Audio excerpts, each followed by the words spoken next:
অস্ট্রেলিয়ার সিডনির উত্তরের long reef সৈকতে হাঙরের আক্রমণে এক অভিজ্ঞ সার্ফারের মৃত্যু হয়েছে বলে জানিয়েছে পুলিশ। শনিবার সকালে এই মর্মান্তিক ঘটনা ঘটে। পুলিশ জানিয়েছে মৃত ব্যক্তির বয়স 57 বছর।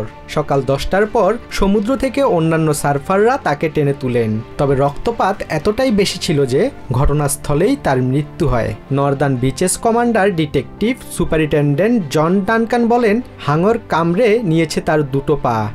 Surfer that we understand, and unfortunately it would appear that a large, what we believe to be shark, has attacked him, and as a result of that he lost a number of limbs.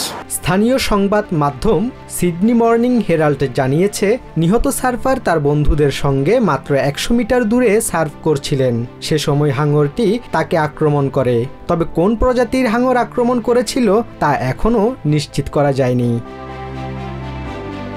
এই ঘটনার পর manly থেকে শুরু করে নেরাবিন পর্যন্ত সব সৈকত অন্তত 24 ঘন্টার জন্য বন্ধ রাখা হয়েছে।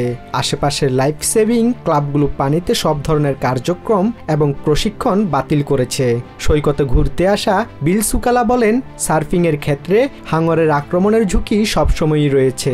তবে ঘটনাটি খুবই মর্মান্তিক ও দুর্ভাগ্যজনক বলেও মনে করেন তিনি। It's always a risk. I mean, as a surfer, I've surfed all over the world, Africa, some of the sharkiest places, but it's no matter what, it's still a risk that we all accept and absolutely tragic. সিডনিতে সবশেষ হাঙরের প্রাণঘাতী আক্রমণের ঘটনা ঘটেছিল 2022 সালের ফেব্রুয়ারিতে। এক British diving প্রশিক্ষক হাঙরের আক্রমণে প্রাণ হারান। Basudebnath, TVN 24 news desk. New York থেকে সম্প্রচারিত TVN 24 টেলিভিশন বিশ্বজুড়ে বাঙালির কণ্ঠস্বর।